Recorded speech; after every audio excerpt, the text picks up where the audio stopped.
Jean's on first. Hello, Jean. Hi.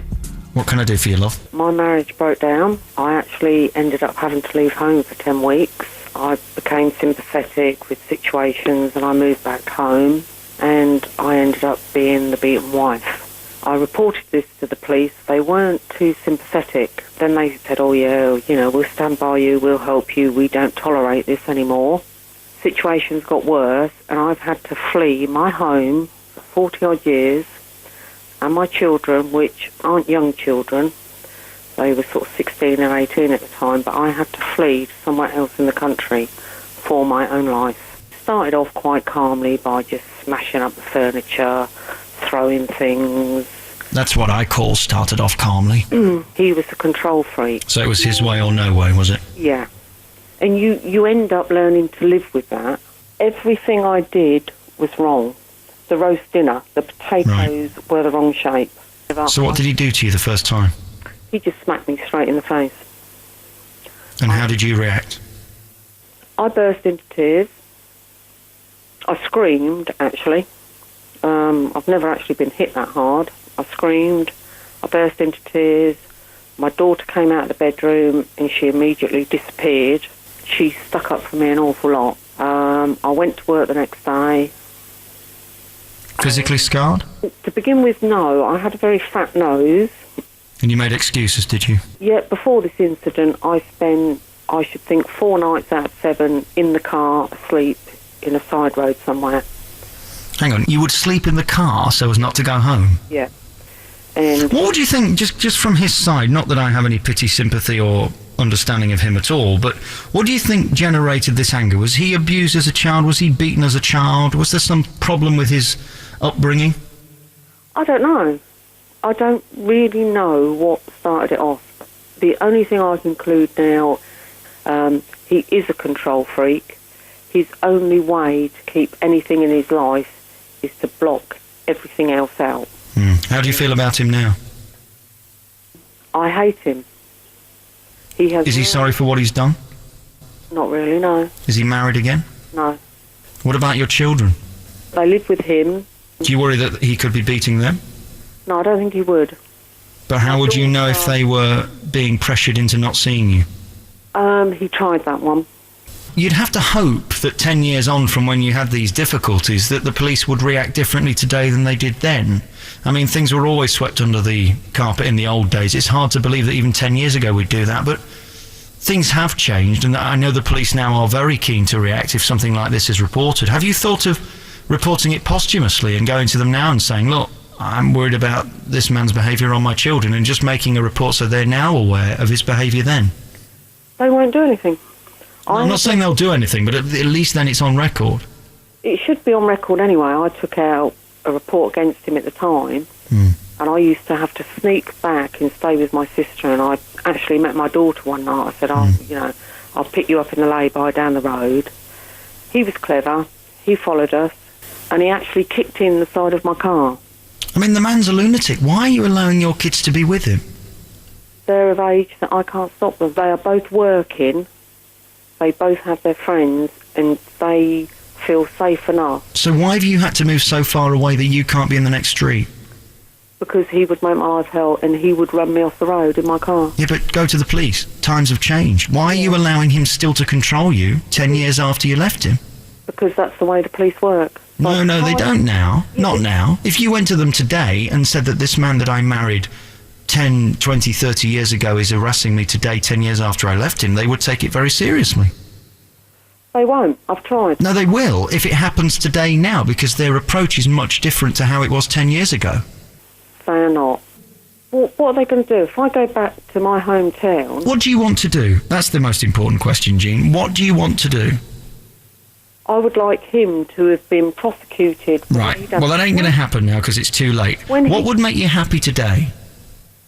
To be able to move nearer to my children and my family. Do it.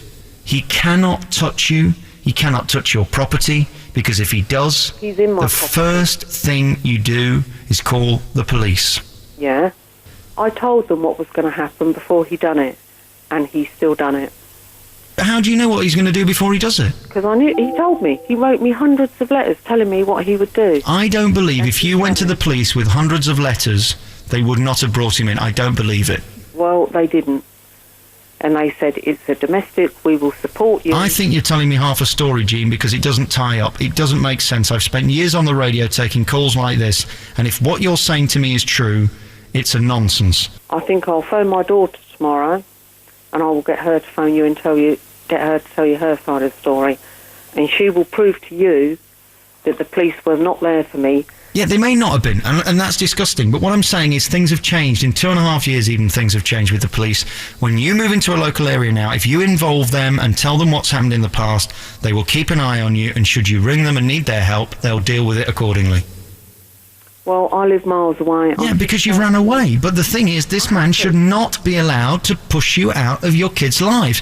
And he's controlling you still. 10 years after he punched you for the first time, you are still being controlled by him, and it's disgusting. You're a living woman with a brain, a heart, a soul, and emotions, and you should not be controlled by this man. You have nothing to do with him now. You have no reason to see him. You tell your kids when they want to spend time with you, they have to come to your house.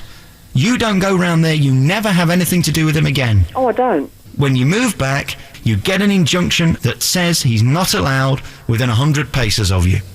That injunction only lasts for so long. Yeah, because the police can't do it forever. You have to keep giving them evidence that the man's a lunatic. I had an injunction for 12 months, and he was as good as gold for 12 months. Of course, they'll get another one. The day that ran out, he turned. So the day that ran out and he turned, you should have gone straight back to the police and said, look, this 12 months injunction has run out, and the first day that it ran out, he's now back on the case, and they would have put you in for another 12 months. Yeah, but you've got to prove that he's done something. Of course, because you could be a lunatic making it up. Of course you've got to prove it. Because I've been there. I know. Well, okay, what has he done to you in the last 6 months? The only thing he can do now is phone up. If I leave the mobile on, is phone up in the middle of the night, but he will not speak to me. Right. Have his number barred by BT. I will record them. Have his number barred by BT. What, to a mobile? Yes. You're making excuses, love. I'm sorry, but if you cared and you loved your kids that much, you would find any possible way. And it seems to me you're making excuses. I'm not defending his actions. I'm not defending his abuse. What I'm saying to you is, if you want to move back to where you lived before, in that area, to be with your kids, you should be able to do it. The police will defend you, but you have to do it for yourself, because nobody's going to help you. He can't touch me while I'm here. Well, how do you know that he hasn't got over it? And perhaps he wouldn't touch you if you were next door. Yeah, okay. You're taking the piss out of me, aren't you? You're not listening to a word I say. I'm not taking the piss out of you. I've wasted nearly 20 minutes of my show trying to help you, and you're not going to do anything, are you? I'm moving. Where to?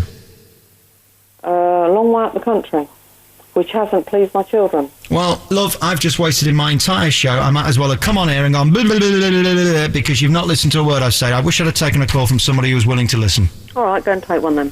Jean, I can't help you anymore. If you don't want to move back and you're not willing to move back, I can't help you.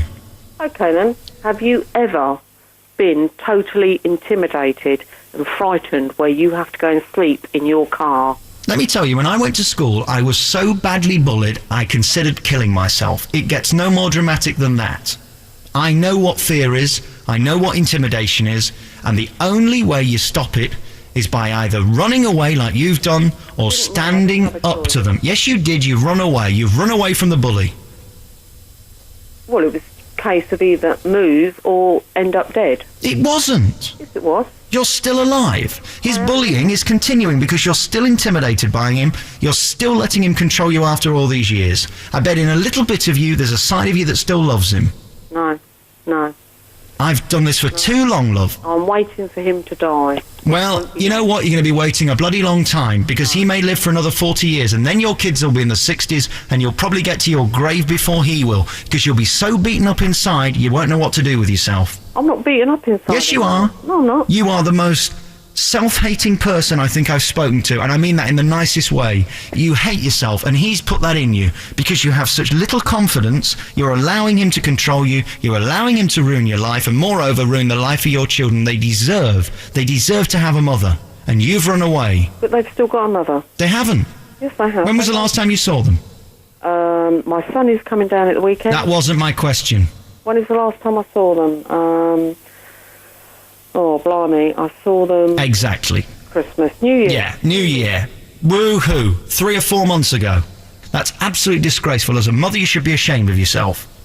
Well, it's their choice. No, it's not their choice. You're the mother, you go to them. You need to face it, you need to go back, you need to tell the police, and you need to start living your life happily again. This man has ruined your life for too long, and I don't believe it's as bad as you think it's going to be, because the police will stand by you. Well, I hope if I need the police, they will. You know what disappoints me, Jean? You haven't listened to a word I've said, and you couldn't care less. I've listened to every word. But you couldn't care less. The only difference is... But you couldn't care less. No, I do care. No, you don't. And what the only thing that gets me is other people get into this situation, and it's not until it's gone too far that they realise. Jean, I'm bored stiff with you. There you go. I've sympathised with you. I've listened to your story. I've tried to help you. And sadly, you're so self-hating and so self-destructive, I can't help you anymore. I've told you what I think you should do. I've told you the correct way to deal with this situation. Tell the police that you're back. You should be back with your children. You should have a loving family around you, but you seem to be wallowing in self-hatred and self-pity, and it's soul-destroying to me, and it's so sad, and I only pray that one day you can find happiness. Linda's on next. Sorry to keep you waiting, Linda. Well, Alex, I was listening to that in my car on my way back from being out, and the way you spoke to that lady made my blood run cold, and my heart's still in my mouth beating away. Well, imagine how I felt, love. No, you were wrong. Your reaction to her problem was so wrong. You'll never know what it's like. You'll never be that scared. How can you say that? How can you sit there and judge me and tell me that I didn't know what I was talking about? I wouldn't know what she's feeling. How do you know? Why would she want to risk getting badly hurt so she's got the proof for the police? There's no evidence she would get badly hurt. Oh, please, you've never been in that position. How do you know what I've been through? You're talking to me as if you're my mother. You know nothing about me. Alex, you're a misogynist. You're not kind. You should have sympathised with her. I sympathised for 25 minutes on air with her, and I tried to help her to be back with her children. A mother should be with her children. She made excuse after excuse, and you're so pathetic you've put the phone down.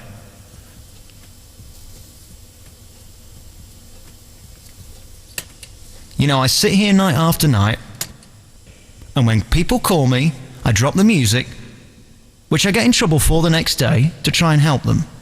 And the lady who called me before the news was so self-obsessed, and I tried to say to her, you cannot be in fear of your husband who beat you 10 years ago. The police didn't help her then. That's wrong. Fine.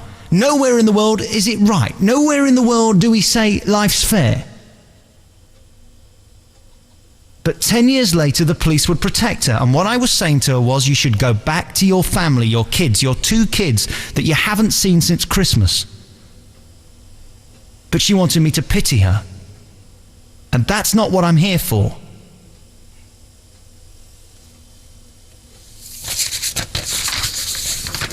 Mary, hello. I've not been listening to your show. I used to listen to Catholic Gold years and years and years, since I was a teenager. Just recently got to listen.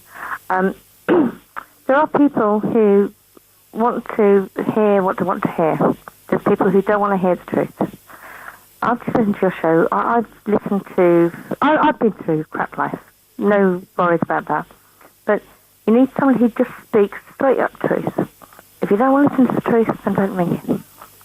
It's very simple. People need to take a step back from their lives, have a look, and realise what they're doing with themselves, with their lives, and particularly with kids. Just breaks my heart when I speak to somebody that has got a whole life in front of them and they're wasting it and they're wrapped up in self-pity and the stuff that's gone on before. You know what? In life, we all go through crap. There's all bad stuff going on, but you have to see the positive side and you have to move on. And the 2 positives that come out of her abuse by her husband is that she has 2 beautiful children who are motherless. And that's a shame. That's a shame. They're going to be affected, and they're going to get married and have kids, and they're going to be affected as well. So you can't be a victim all your life. Cindy, congratulations. They can hurt you unless you allow them to hurt you. And listen, the show's great. I haven't, as I said, listened to it for years. I just stopped the last few weeks. It's been really brilliant. I really appreciate that. Please tell my bosses. Well, I'm sure they'll tell you. Thank you, Cindy. Good to talk to you. And you take care. See you later. Bye. Ta-da, bye-bye. Bill's on next. Hello, Bill. Hello, Alex. Are you really listening? This woman who was on, I listened to it all there. Have you ever been terrified then of a person? Yes, I told you I was bullied at school. I was terrified to leave the house. Yeah. Did you do anything about it? Yes. What did you do about it? Because I was bullied at school. I got a sense of humour. That's what I did about it. Oh, dear. All right. Instead of becoming negative and introverted and obsessed with my depression, I turn round and try to make people laugh. And in the end, people go, oh, actually, he's quite entertaining. He might be a big fat pig, but he's actually quite entertaining. Doesn't that matter about your size and all that? It does matter about your size when you're at school, because that's what leads to you getting bullied. But, no. I was bullied Yes. No, I was bullied by 3 people at school, okay? And one day I turned up and 2 of them wasn't there. They was off sick. So I sorted it out. That one person, he was on his own and he wasn't so big. And then the next day, he wasn't there. And another boy turned up and I sorted him out. And in the end, they all got their payback. Do you know what, love? I'm exhausted. I've got to go. It's midnight. It's time for my tablets. And the only thing that's going to cheer me up now is Russell Watson singing. Thank you.